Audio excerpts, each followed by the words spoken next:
Hey, I'm Jim Krueger, probably best known as the writer of Marvel's Earth X and Justice, and you are listening to Spoiler Country.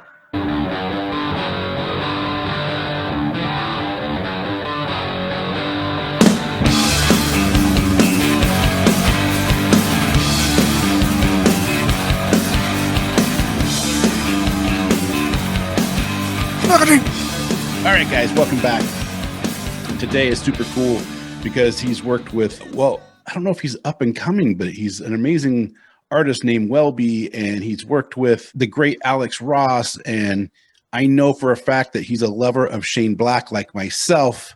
Yes. And he's got a new thing from Cave Pictures Publishing that's coming out soon called The No Ones, or is it out? It's actually out. Oh, perfect. It's like when I did the podcast with Kevin Smith recently, he was like, I got so many people who just ordered from me on my Instagram. It was wild. Nice. Jim Krueger, thanks for coming on Spoiler Country, man. Yeah, so happy. So happy to be here. Oh, I appreciate it. I really do. Thanks for giving me a chance to show off my Marvel Masterworks collection. That's awesome. How long did it take you to get all that? Years and years and years. Yeah. When did you buy your first one? Oh, I think the first one. Which one is it?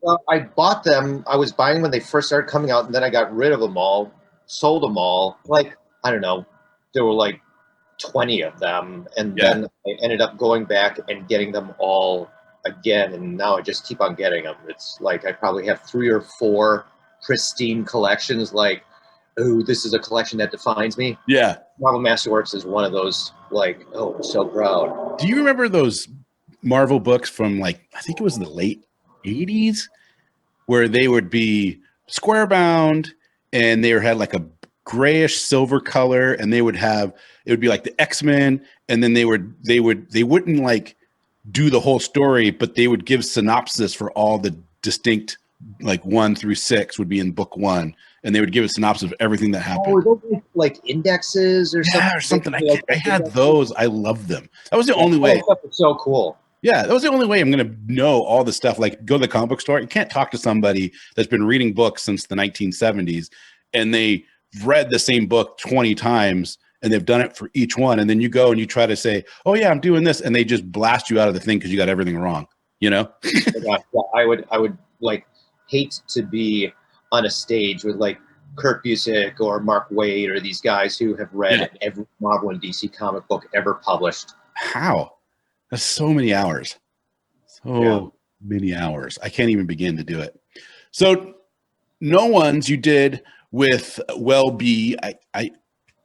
Does he always go by Welby? Because it's kind of his art name. Yeah. I mean, his real name is just this long Norwegian thing, and so he goes by Welby. Yeah. You know? It's kind of cool because if you look it up, if you look up his real name, you can find his real name pretty easily. But if you look up just Welby, there's like no pictures of him or nothing. And it kind of creates this air of mystery, which he's so awesome. It's kind of missing from comics. I can't wait to work with him again. Like there's almost a shorthand already in which like, cool.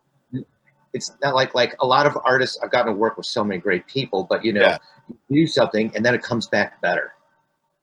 Or more interesting, or scared. Yeah. So where did No Ones come about? How did you even come up with that? Well, the idea of No Ones is it's a group of celebrity superheroes who, they've got it all. They've got it made. Everything's good, and then they've got their own action figures, their own paparazzi, their own this and that. Like they are worshipped. They save the day, and we love them for it. Anyhow. They accidentally kill an innocent bystander while they're fighting terrorists, and they're like, as soon as the media finds this, we're going to lose a fortune. Oh my god! And so they hide the body from the media, and they bury it in secret. And then the next day they wake up, and no one's ever heard of them before. Oh, weird. So even when you look like at the first issue cover, it says no. And then there's a period, like the abbreviation of number. So it says like the number ones. And then the second issue, that period begins to fade all the way as like, no matter what they do, it gets forgotten. No matter how many people they save, they're forgotten. It's like all of reality is constantly in this state of wiping their presence, almost like a program on a computer. Yeah. You know, no matter how many times the virus comes in, the computer's always dealing with it and reading it. And so what it does to this group is half the team sees this as a chance to really change the world and really impact the world, while the other half just wants their lives back. And it turns into this conflict between these former teammates, but no one will ever know. Or we'll get a glimpse of it and then immediately forget it. Where can someone, if they wanted to pick it up, where can they go? Can they go to their LCS, or can they order it from you? Hopefully. I mean, I don't like, it came out of, as you said, Cave Pictures Publishing. Yeah. You can probably get it from their website, or, you know, if people want to reach out to me on Instagram, you know, I usually just sell it at cover. I'll sign for free, and Oh, that's nice. you know, Yeah. they pay for shipping, I guess. I know you can get it on Comixology right now, but and I like Comixology. I like the, you know what it is? I like the concept of Comixology, but I still prefer in hand, you know, opening it up, smelling it, reading it. Oh, yeah. You know, the big comic companies did a study on digital versus like holding it. Did they really? And what they found is that you retain only about 70% in digital compared to like a book. Oh, that's interesting.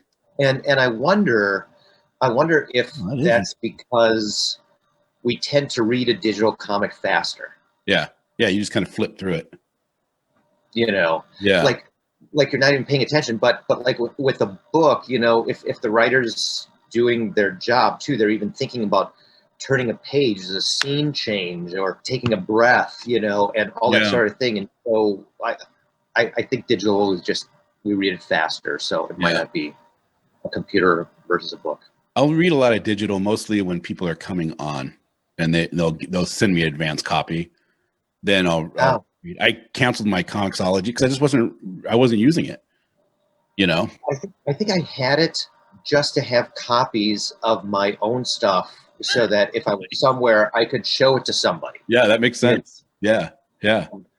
But then, just, I don't even know what happens to that iPad. Yeah. So, you know, I've had the privilege to talk to tons of people like Jerry Conway, and we had Tom Brevoort on, which I know you worked with. I actually wanted to ask, how was it working with Tom? Because didn't you work with him? He was your editor for Earth X, right? No, ironically, Earth X began with Marie Javins, now editor-in-chief at DC. Yeah. And then I think it was Polly Wyman took over after that and did the rest of the book, or the rest of Tom not running the whole show then? Oh, I think Tom's like one of their Uber editors. Like, like all the editors at Marvel, I feel like they're so overworked. Like doing too much at once. When I worked, because I was on staff for a while, years and years ago. Yeah. When I was there, the editors had 5 books. Now I think they're all editing like 10 books a month or 12 books a month. That's so much. How do you even get through the day? Yeah. Well, I guess you call up Mark Waid and Kurt Busiek, a lot who have read every single comic book, and well, what happened to that issue? You know. Can you believe it's been 20 years since you did Earth X? No, that's crazy. Is that weird?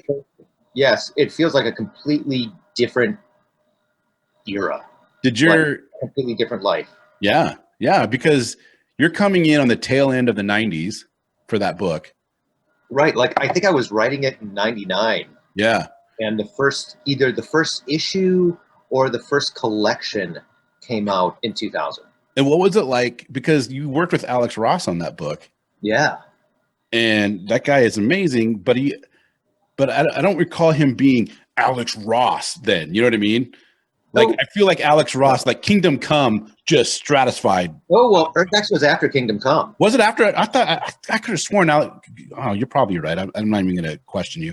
I thought Kingdom Come was 2005 for some reason in my head. I always think 2005. Oh, I think that's Justice. Oh, that's worked together again. That was Justice. Yeah. So yeah. So what was it like when you getting these things back? He's putting pictures to your words, and you're just like, I can't even begin to imagine somebody's this good. That's my thoughts when I see that kind of stuff. Well, and that was especially the experience of Justice, because John Paul Leon, drew Earth X. But yeah, it was an amazing time, you know, and even the scripts, it was like I would write the script, send it over to Alex, and Alex would be like, yeah, it's awesome, turn it in. Like, that's actually the only thing we've ever done together that Alex didn't have notes for me on. It was like, oh my God. What is it like when you get a job with DC and they're like, we need you to do 12 issues? Did they like outline some of the things they wanted you to have, like some hooks for other things? you know what was really interesting is I think I rewrote issue 1 of Justice like 8 or 9 times, but never rewrote any of the others. And that was because DC wanted Justice to be part of their all-star thing. Yeah. They were wanting it to be more of an origin, and the whole thing was conceived to be, no, let's do a really serious Super Friends. Yeah. That's not an origin story at all. Yeah. So it was like they kept on pushing and pushing and pushing. And then finally, the editor, who was really cool to us, Joey Cavalieri, he was like, you know what? I'm just going to go back to that original script, and I'm going to float it to a couple people. And so he floated it to a couple people like Paul Dini and others, and they were all like, oh, this is a great script. What's wrong? And then it just went from there. I remember Dan Didio was you know, the big guy at DC, and at that time he was like, you know, this argument that you give Luther, because every issue is narrated by someone else, and the first issue is narrated by Luther, and then all the narrations after that are one of the other members of the Justice League. I remember Dan saying, you know what, Luther's argument is too good. He needs to be more of a villain. He needs to, you know, think about how he's going to stop these heroes every day. And we were like, but isn't the classic, like, my thing was like, isn't the classic thing that the villain's the hero of his own story? Shouldn't one of the world's smartest businessmen have a legitimate reason to hate the heroes? Yeah. And so that was the argument. But then after that first issue was settled, it was just like, okay, this is the story. Yeah, that's cool. What did Alex give you any pointers of what he would like to see, or like, can you write a scene for this type of art? I have this thing in my head. And well, and Dougie Braithwaite laid out the book and did pencils on the book before Alex painted on it. And there were some very specific things that Alex wanted in that series. For example, he had the idea of how, like, the 3 villains, including Parasite, would take out Superman at the end of issue 4, and Superman crying for help. Like, he's like, yeah, that's that scene as we're taking part, as the heroes are being attacked. And I was saying, well, let's have a Godfather moment where the villains are all telling the world about how they're going to save it and make the world a better place and stuff like that, while other villains are just taking out the JLA. Right. You know. And then there's a battle, I want to say in issue 9 or 10, that Alex had a very specific choreography of. Yeah. That he had envisioned. And I think there might be a 10-page sequence in that battle that he laid out before I even wrote it. That's interesting. Yeah. Yeah. Now, roughly 20 years later, September 2020, you guys go back and do a prequel to Earth X. Yeah, which was How fun was that? It was so much fun. Was that your first time working with Welby as well? No one's was my first time working with Welby. Oh. Alex knew about No One's, and so I got bad information on No One's. I thought, well, No One's just came out in February. That was the trade. The trade. Oh. But the issues had come out, and then they did a trade eventually. I hate having wrong information. It just drives me nuts. It's all fun. And certainly Marvel's X is sold a lot better than No One's, but it's discovered. And I'm like, when I'll do a store signing or something like that, people come up and they'll be like No One's is like Foot Soldiers. It's like, this is one of my favorite things about what you've done. Yeah. You know, stuff like that. So it's fun. It's fun. I've always had like this collection of like really big hits and then really small little underground cult things. Yeah. Yeah. How important and how honored were you to receive that 2010 GLAAD Award? Yeah, that was cool. That was really cool. I totally forgot about that. Was it out of nowhere? Was it? Yeah, yeah, it was just. Because that was like for Buffy, and it's an honor. was yeah. It was just I've never met anybody who's got an award like that. So I had to ask. It's crazy because I mean, sometimes I'll get these awards and it's like I won't get a trophy or anything. I still don't have an Eisner trophy, and DC's That's always weird. like, no, we'll make sure, and then just stop asking. You're just like, okay. You should have an Eisner though, an actual physical award to show off. I mean, that's of all the awards they offer in comic book world, that's the one, right? Yeah, that's the one that like, oh my, that's our Sally Field moment. Yeah. Except I think I'd be like, you don't really like me. This is all lies. You guys are totally being sarcastic. Very funny. Very funny, San Diego Comic-Con. What are you reading right now? You reading anything interesting that people should know about? Comic-wise? Or book? Yeah, you know what? I just got this. I'm so excited. I feel like definitely this is an old man thing, but I'm starting to get into noir. Mm-hmm. Like I've always liked the film, but Brian De Palma has a new book out. What? It's like it's like one of his movies. Are Snakes Necessary? And I love the title. Yeah, I love that cover. So there's that. And then they just did, Hardcase Books just did a collection of all the Ray Bradbury crime stuff. Oh, nice.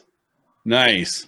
And so I'm so excited to grab that stuff. Oh, and I should show you this because I just got this too, and I haven't read it yet, but I'm so excited to. Hardcase also did an adaptation of this. Oh, no way. Yeah, and you can find them really cheap on eBay, or wherever on different book sites or whatever. Man, The Nice Guys is so good. That movie was such a shocking. He's got a sequel that he wants to make, but I don't think it made that much money when it came out. But it had to have made more, for lack of a better term, when it went to video.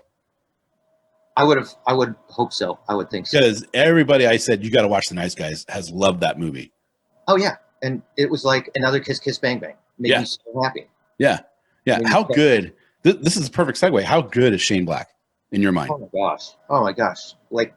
So funny and with so much heart. Yeah. Like everyone. Honest writing. Yeah. Even the moment where the guy's like, you will never be happy. And at the end, sorry, this is a spoiler, but it's not really part of the story. It gets smeared on his hand. So it says, you will be happy. It's like all those moments. And he's such a bad dad. And yet there's such love between he and his daughter. And, yeah. Even the line that he says to Russell Crowe at the end, where he's like, well, at least you're drinking again. Funny. It's like he embraces the rule and then breaks it in such funny ways. Yeah. That I'm always thrilled and laughing. When did you become a Shane Black fan? Well, I grew up with so many of his movies, but I wasn't really aware of Shane Black with Lethal Weapon. I was too young. I was too Right. Right. That Predator. Right. There's a ton of rewrites on Predator. But I remember in Lethal Weapon, the part where the bad guy's car turns over and stuff like that. The whole audience was silent, and I had gone with my dad to see it. And my dad gets really emotional in movies with bad guys. And so the whole thing is quiet. And my dad's like, burn, you sucker. The whole audience laughs because my dad, was so gripped with that. He's like, burn. Oh, I love it.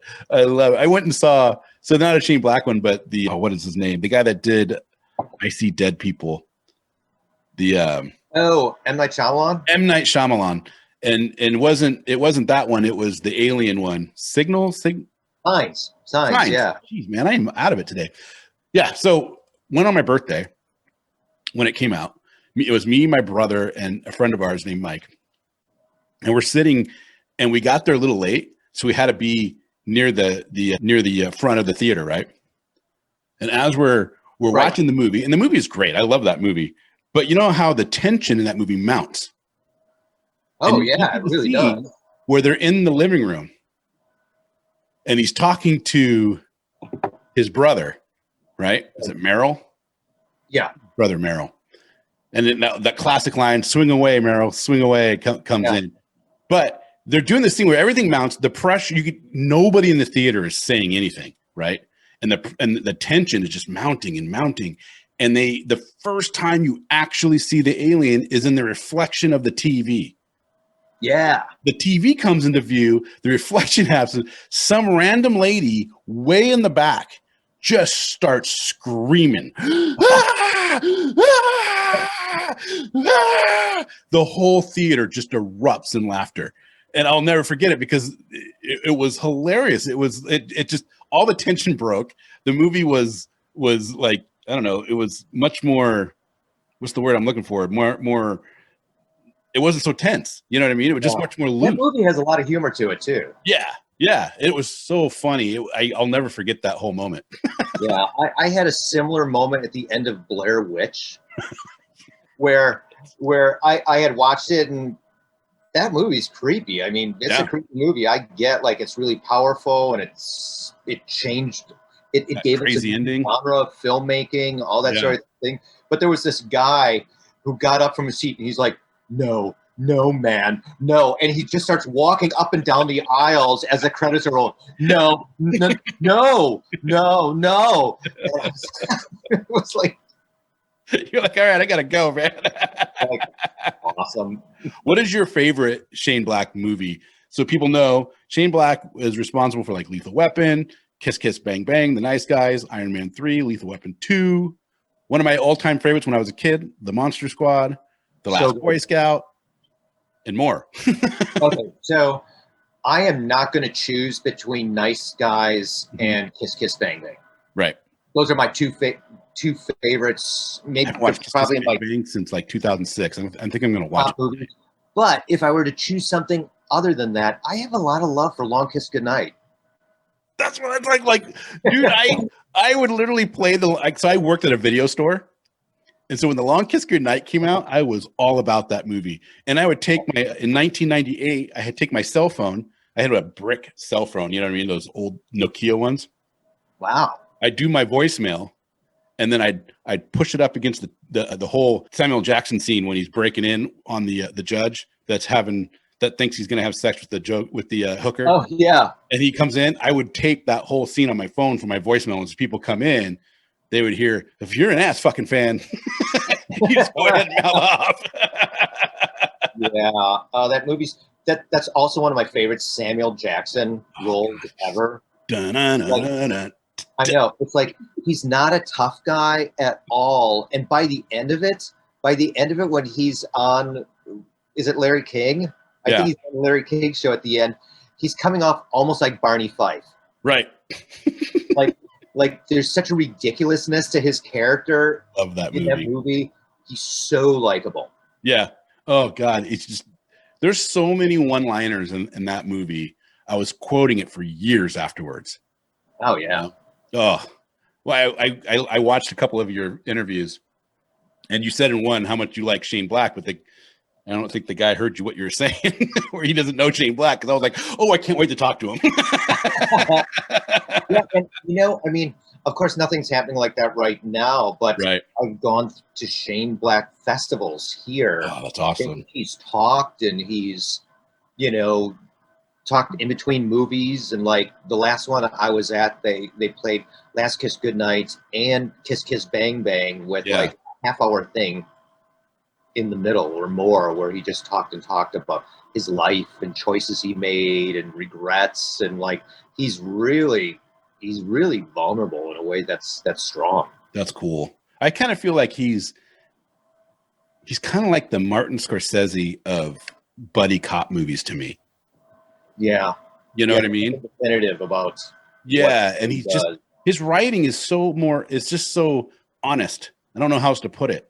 When I watch a Shane Black movie, I just know that I'm not going to get placated to. Yeah, and his scripts are really fun to read because Yeah. constantly breaking out of the script. He's like, this is the mansion. The party is at the mansion I'm gonna buy when you buy this script from me. That's awesome. So it's that kind of interaction where it's just like there are lots of scripts that are just not fun to read at all. That Oh you yeah. end up reading and stuff like that, and it's good for study and all that kind of thing. But Boring. his scripts are as funny as the movies end up being. Oh, that's awesome. I love hearing that. That makes me want to go and try to, because you can download some of them, right? I think so. Yeah. Yeah. I think it makes me want to go and try and check them out because I've never done that. That's cool. So you've been writing for a long time. I know you did advertising as well, which is a completely different medium, completely different beast. But I would imagine that you were able to use some of those skill sets and transfer them over into writing. But as all writers they need that feedback. Yeah. I'm going over, and you gave a wonderful set of advice that I heard. And you said, if someone's giving you feedback, don't take the bad feedback when they're telling you what to do, what they would do, because then you're not thinking. Bad feedback Yeah. to it's really important to seek out a critique that's good though. Right. And when people tell you what they would do with your script, they're not giving you a good critique. Right. They're pretending. They're going to confuse you. Yeah, and it's going to pull you out of your story, and then you're going to be like, oh wait, maybe my story isn't good, maybe I should do their person's, and that's going to just drag you away from the heart of the thing you wanted to tell and spend all this time in the first place. Yeah. Yeah. And so, yeah, you need to find people who will give you the kind of critique where they're going to, one, understand the story you're trying to tell. Right. And then they're going to be able to tell you if something isn't working. They can even make suggestions of how to make it work. But that suggestion, it better be in line with the story you're telling, to the point that you hear it and you're like, oh, like the right notes, you're just like a writer's going to be excited about. They're just going to be so grateful because someone made this thing that they've been a slave to for so long better. Yeah. Yeah. Yeah. Because at some point in the process, I think the pride, we stop, the pride isn't in ourselves. It becomes a pride in the project. Right. And so if a note makes it better, then you're just grateful. Do you ever worry about running onto the part of being the next Amadeus? Because and I'll preface it by this. Have you ever seen that movie? Amadeus? I love that movie so much. There's the scene where the king comes up and says he was falling asleep. Salieri is completely happy that this is happening, right? Because he wants to get rid of Amadeus because this guy's brilliant and he hates it. And they said, well, there's just too many notes. Right. Just take out a couple and it'll be perfect. Take out a couple. So, and I kind of think of that when you get good notes, good criticism, we should say, right? Like good criticism is good, because I think some people have thin skin and they can't take the criticism. It's like, nah, criticism is to help you get better, not about if they're talking about you personally, that's one thing. But if they're just saying, hey, I don't understand this, or you have too much going on and I can't get through this, I think that's good. But do you run the risk of having too big of the ego, the Amadeus ego, where no, I have just as many notes as I require, no more, no less? Well, I think there is important time, even if it's internal and not external, or if it's to yourself and not audible, where you can hear someone and just go, you're wrong. Yeah, definitely. And that's necessary, because I even a lot of times when I'm teaching writing, I'll be like, I'll say, what's the thing about this script that if you had to change that one thing, you wouldn't even do the script anymore? Right. You'd be so lost, because that's the one thing that you built it on. That's the one thing that you made sure, no matter what, that that's got to be there. The thing, like for example, I have a Peter Pan project. Okay. Near and dear, sequel, all that kind of thing. And there's a moment that if I wasn't allowed to have that moment, I'd just be like, okay. pivoting everything around this one moment. Yeah, yeah. And I mean, there are lots of moments in there, but just it's a little moment of dialogue that I'm like, oh, that's it. You know? Yeah. Yeah. I'm working on something for myself right now. And I've never been a big writer by any stretch. I did stuff in college, and the things that I've done, I have one thing that's been published, and it's only 3 pages long. So I'm by no means a professional or anything like that. But I am working on a project, and it's called Supernatural Baby Detective. And it's just about a guy that I want him to be a hard-boiled 1940s style private detective, right? And then he gets killed by the person that he's investigating, trying to capture. And as he dies, an entity, whatever have you, comes and has him be reborn. And when he's reborn, the gift that the entity gives him is memory. So his whole past life, he still has the exact same attitude, all the same memories, you know. So now he's dealing with being a 3-year-old, wanting to get back into this investigation, able to talk, able to walk, able to talk because he has all of his life experiences are still his life experience. It was my past life. No, it's still that's my life experiences. So now he's dealing with meeting his new mother, right? And then having the same love that he had for his old mother that he has, you know, for his new mother that he did for his old mother. And he's trying to reconcile that. And I'm trying to make it funny because it's so absurd. But then I put myself in that position. I start thinking, but this would be so weird. And you would have these weird feelings and you would have these weird things coming across, you know. And then when I give it to people, I think it's really charming, actually. They give me all these advice. And when I heard you talk and gave that advice, I was like, oh man, I just pushed a lot of stuff away. And then I texted my partner and I said, hey man, I got to write everything out first before I have you take a look at it. Because the first thing I gave him my first act, which was just really, really rough. You know what I mean? Right. And the first thing he said, he goes, well, I'm going to rewrite this to flesh it out. And in my mind, I'm like, oh no, I can't do that. And then when you said that, it made so much sense. Oh, that's good. But I mean, the goal, look, writing, as you know, writing is so hard. And those first number of times, especially, you know, with just what people write and how they tweet and blah, blah, blah, you know, I mean, if you write long enough, you are going to get tough skin. Yeah. Because people crap all over you on the internet. Or at least they crap all over me. Maybe it's just my writing. What is something that you've written that just got scathing reviews from the fan base that you're like, whoa, I wasn't expecting that at all? Yeah, I don't know. I find that lots of my stuff polarizes people. Yeah. Like the people who love Earth X, they love Marvel's X. Yeah. The people who didn't know Earth X and are reading Marvel's X, and I wrote all of Marvel's X before the pandemic. So the fact that this mutant virus hits is changing people. Right. Is there a cure? Is there not going to be a cure? You know, it's dangerous to go to grocery stores. All these things that turned out to kind of be true in the pandemic. I mean, there were some people online that were just like, this is in really bad taste. You're like, really? I was like, I tried to be as tasteful in my words as possible, but this is what it is. And who would have known? And would Marvel have even wanted to have us do this prequel? Yeah. At this point, had they known? Who knows? I mean, that's timing at the same time. And, you know, I would contend that's great timing. Yeah, I do too. I mean, I read Crate and Oric. Have you read that book?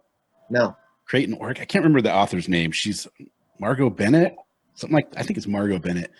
And it's about a genius kid, but it's told from the viewpoint of his buddy that's not a genius guy.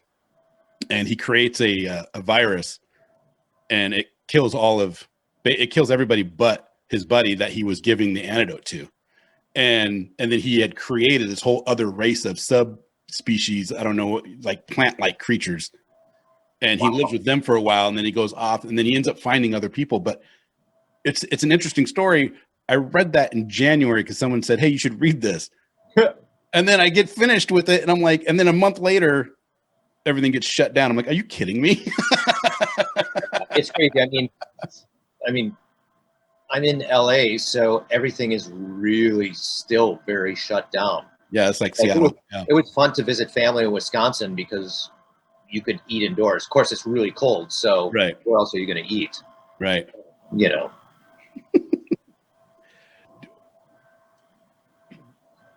What's the difference between mega IP and minor IP? The difference between mega IP and minor IP? Yeah, you were talking about it on an interview, and I was like, what does he mean by mega IP? I guess the only thing I can think of was if you're working on Marvel, that's mega IP. Right. Maybe was it when I was talking about this lunch I had with this awesome director, and he told me Maybe. about how comics are like film, are like TV, Yeah. and he gave me this piece of advice that has stayed with me forevermore. And he said, there are two things that every new story with an existing IP have to have. Yeah. And the first thing is your story has to advance. If nothing advances, people aren't going to feel like this is a ride worth going on. It's like, it's like something new has to happen and stuff like that. But the second thing that he did that he said that was so important is he said, and you have to remind people why they love this in the first place. Yeah. Why they love this IP in the first place. And so not only do I think about that every time I'm writing Captain America or Spider-Man or Superman, but it's also a way in which I judge IP. Yeah. It's one of the reasons, that I think like the Star Wars stuff, the sequels weren't as loved as people wanted them to be. It's like somehow some of the pieces of the story, they didn't resonate. I know that J.J. Abrams talks about it being a nostalgia factor, but I don't even think it's nostalgia as much as it's touching on a theme or touching on the reason we love this in the first place. Right. That's good. I think I'll never understand why they set up in the sequels, let's tell the deaths of the three main heroes of the trilogy. I'm like, that's hard. Yeah, why? Yeah. What is your? And I love Star Wars. I love it all. Did you? Yeah, I I mean, wasn't a fan of the 1, 2, and 3 that came out in the 90s. I was, because of Obi-Wan. Huh? I like him because of Ewan McGregor Obi-Wan. I'm like, he was great. So his story is so interesting and great. Yeah, he was great, and I thought that overlay was a good story, but it just didn't. Look, I was 3 when Star Wars came out, and then I remember seeing it in the re-release of it. That's how I remember watching it in the theater, was the re-release right before Empire.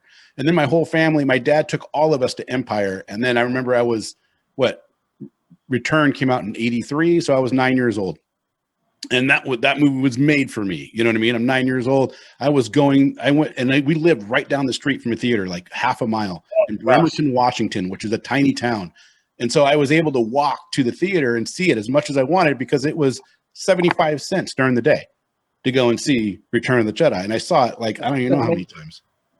And so I love those first trilogies, but I was of the age, and maybe for me, it was more of a nostalgia. You just said that for you, it's not a nostalgia thing, but maybe for me it is, because when I watched Star Wars 1, 2, and 3, I liked Ewan McGregor because I love Ewan McGregor in Train Spotting. And so when I saw him in this, I was like, oh my God, this guy is so good. But it didn't speak to me the same way that the first 3 did. Right. I don't know. Maybe it's just the age thing. Well, I think the problem, if I could do my thing, my Star Wars rant, I think the problem is that no one wanted to cheer for Anakin Skywalker for 3 movies. Yeah, you're probably right on that one. It's like, why are you making me love this guy? He's going to become Darth Vader. He's going to become, the Hitler of outer space. Yeah. Do not, I don't care to cheer for this guy. It's like, we should have gotten, I wish he had been Darth Vader by the end of 2 or halfway through 2. Yeah. if we had seen the darkening faster and all that sort of thing, then we would have had the third movie would have been all Darth Vader versus Obi-Wan. You know, it would have been amazing. That would have been, he should have been more jaded from the beginning. Right. You know, because Anakin, the small Annie he was so like loving and like nothing can get him down when here's his mom, a slave that's basically saying, yes, take my son. And there was no feeling of that. You didn't have a sense of loss. Like to me, that would have twisted me up inside if my mom said, take my son. I know. Doesn't matter the conditions I'm living in. I would have been like, oh, what are you talking about? Like once he's even a little older, why doesn't he go and try to rescue his mom then? Like why all this time? And yeah, there's a lot there. But I have problems with the original trilogy too. Yeah. I'm like, you know what? I appreciate that Luke wants to try to bring his dad back. Yeah. But up until that point, we're told over and over, don't give in to the dark side. There's no coming back. Don't give in to the dark side. There's no coming back. So they established that rule. So it should have ended with Luke killing Darth Vader. We needed that, and we wanted that from the beginning of the movie. Yeah. We didn't want a redemption story. They should have that whole redemption thing should have been killed in the Swamps of Dagobah when he slices it open and he sees himself as Darth Vader. Yeah. And to me that was a lot of people say that's a prequel, that's a foreshadowing that Vader is his father. But to me I felt like that was more Luke killing the evil inside at that point.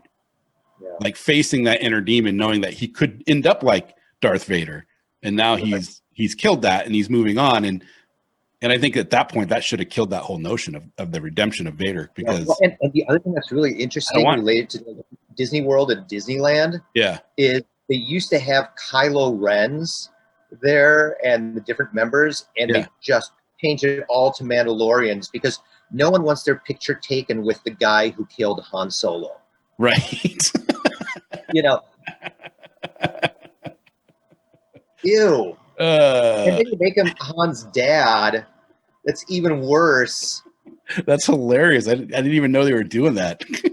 And so now it's all Mandalorian, which is so much better anyhow. Yeah, that makes sense. Mandalorian is so good. My 7-year-old, she loves. We got her their thing for Christmas, the Yoda or the baby. I can't remember the child's name now. They actually named the child, which I think was a mistake. Oh, by the way, you know, it's also really funny that I just noticed. So I did a story in the Star Wars Tales. It's the Mace Windu issue. Yeah. This is the issue that has, and it's the smallest little picture. There's a little baby Yoda in here. And now this thing is so expensive online. It's going for $70, $80. What? Yeah. It's just one little panel with this little baby Yoda in like a nursery. And they're like, you know, that's first Goku or whatever. You know what I watched before you came on last night? They Might Be Dragons. And I got to tell you, dude, that was a lot of fun. Yeah, 6 minutes of just like this guy it felt like a very scattered. He kind of reminded me of Michael Douglas in Falling Down. Oh yeah, no, that's a great call. Yeah, and I was just like, oh, that's hilarious. And then when he kills the guy at the end, I was like, I can't believe he killed the guy. But then when you hear the line, I don't want to spoil it for everybody. It was like, oh my God, that was perfect. Oh no, thanks for watching that. Yeah. It was so much fun, man. I love making that. We had so many problems like there because I had you know the last scene takes place in this underground parking facility. Right. And so the only way I could use that facility was I was using any student cred I had, anything, blah, blah, blah, was to do it after hours when no one parked there anymore. So we were shooting this thing at like 2-3 o'clock in the morning. Oh, man. And then because of the lighting that we had, we blew the fuse, and no one spoke Spanish on the team. So we ended up running, finding like an all-night hardware store in New York. Oh my God. I bought a couple thousand feet of extension cord, which we then like dropped down some sort of shaft, and then we did it with a couple light bulbs. Oh man. You know, shot that last scene with light bulbs. I wonder if that worked out better though, because you had that lighting that was just that classic kind of just lighting the face of the antagonist. You Yeah, know? well, thematically, I really wanted that scene to feel dungeony, like now Yeah. we're in the dragon's lair Yeah. and that kind of Yeah. thing. So, It was great, man. oh, It thanks. was a lot of fun. I thought it was cool. I was like, in my mind, we always want to do commercials for the podcast. Right? And so I have this whole thing where I want to do a infomercial style commercial.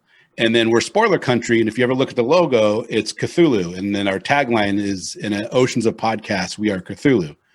And so we want to have, Cool. yeah, we want to have overlays of like Cthulhu coming through and making it kind of creepy but weird in a Church of Bob kind of way, you know? No, that's really cool. So seeing I'm things about to done. write a Cthulhu story. What's that? I'm about to write a Cthulhu story. Oh, cool. So cool. For a major publication you can talk about, or maybe not that one, but I can talk about the first time I worked with this group. They're like, it's a big book. I mean, yeah, the book that's coming out, the first one is, and I think it's out towards the end of this year or maybe next. I mean, part of it's linking it with the pandemic of when content will be done again. But there's a book coming out called Caped Fear, which mixes superheroes with horror. Oh, nice. And so I did a story for it about a villain who's now incarcerated, who tells the story of how he killed a superhero and then the superhero's ghost began to possess him to do good things. And it took apart the mafia, organized crime as a result. Oh, that's hilarious. And it's really fun, and you know, I'm very careful with my copyrights, but when you read it, you know exactly who I'm talking about. Yeah, that's awesome. I can't wait. Like, I'm working with them. I already finished that story. Now the next one I'm doing for them is a twist on the Dracula mythos. And by the way, that first book, I mean, there's a Neil Gaiman story in it too. There's a Stephen King nice story, I think. Like, it's like I'm excited about this whole new era of writing short stories and prose and stuff like that. Yeah. Probably why I even grabbed the Ray Bradbury crime book. Yeah. You know, like that's all his early short stories. When those anthologies can be so much fun. So much like fun. Sometimes I just don't want to read a really long book, but I want that experience of reading. I want that experience of, you know, imagining visually what's going on while also being inside a character. Yeah. Yeah, I like it. There will be another Cthulhu story down the road as well. That's cool. I'm excited. I love the Cthulhu mythos just because it's just so weird, and you know, you can do anything within it that you really want to do, and you can come up with a way to explain it. It's scary. Yeah. It's genuinely scary. It's not like, it's more like Japanese horror. Like once the thing gets its grips on you, there is no happy ending. No, I can't think of a H.P. Lovecraft that actually has a happy ending. There was 2000 AD. A lot of how I learned how to write comics came from doing British comics or reading and loving British comics. Nice. There's a 2000 AD thing that I think Gordon Rennie wrote that Fraser Irving, one of my favorite artists to ever come out of 2000 AD, drew called Necronauts. And it was like a league of extraordinary gentlemen of these guys who fought Cthulhu. That's awesome. Like creatures, and it was like Houdini and Fort and what's his name who wrote the Sherlock Holmes books, and like Sir Arthur Conan Doyle. Yeah. And it's like cool. Oh, that is cool. I want to check. That's in 2000 AD. A while ago, but they did a collection called Necronauts, and they've done a number of Fraser Irving collections, and it might even be in one of those. Oh, I'll check it out. I'll look it up. I always, from time to time, I'll like Google Cthulhu movies just see what's out there. There was actually one that wasn't. I mean, it was pretty good. It was called Underwater with Kristen Stewart, which I didn't even know it was out. Oh, I didn't see that, but I didn't even know it was a thing until the other day. I saw the Nick Cage Cthulhu movie, which, you know. Oh, The Shape Out of Color, or The Color Out of Shape. Or I genuinely love watching Nick Cage movies. Dude, did you see Mandy? Oh my gosh, yeah, multiple times. So awesome. God, it was so weird. It was all that red. Yeah. God, and so much red. And at first I thought I'm like, oh, okay, here we go. I'm going to get annoyed by this. But it makes that movie. Oh yeah, that ending shot is he's driving away and looks to his right and she's there and he's just he's crazy. Yeah. It's a happy ending, kind of. But just satisfying. Yeah. Yes, revenge will bring your loved ones back. In a way.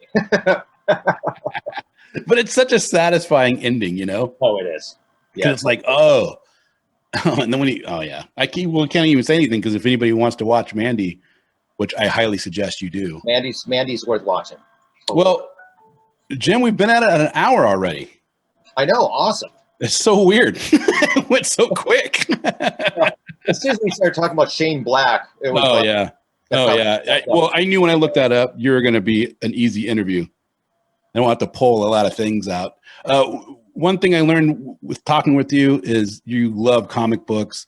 One thing I learned when I researched you was I love the fact that there is multiple YouTube videos of you showing off your some of the collections that you have and talking about the books like the New Gods and Love of Kirby. Oh, so much. Yeah. Kirby. I think we need more writers like you that have you love the genre, some people do it for them because they're talented enough that they can do it and actually make a good amount of money doing it. But I feel like no matter what's going on in the world, we're always going to have Jim Krueger doing some type of book at some point. Oh, that's so sweet. I can close with an what I think is my most embarrassing comic book moment trying to break into the industry. Oh, I love it. I've never shared in another interview. Oh, please. I was, and I can't believe I did this. I mean, it's just so, oh my God, why would I do this? Or why would I think this is a good idea? Yeah. So, remember when Todd McFarlane started writing Spider-Man? Mm-hmm. And everyone was giving him grief at the beginning because he was becoming a writer. He was figuring out how to do it. So everyone's giving him a hard time. And I'm like, oh, I need to prove myself. So I took each page and shot it up to an 11x17. Okay. Each page of the book. And then I whited out all the word balloons. And I rewrote it in my words. Like Spider-Man, waited in line and gave it to Todd just in case he wanted someone else to write. Wow. What was his reaction? Shameful, like shame on me all the way. What was my every time I think about that story, I cringe.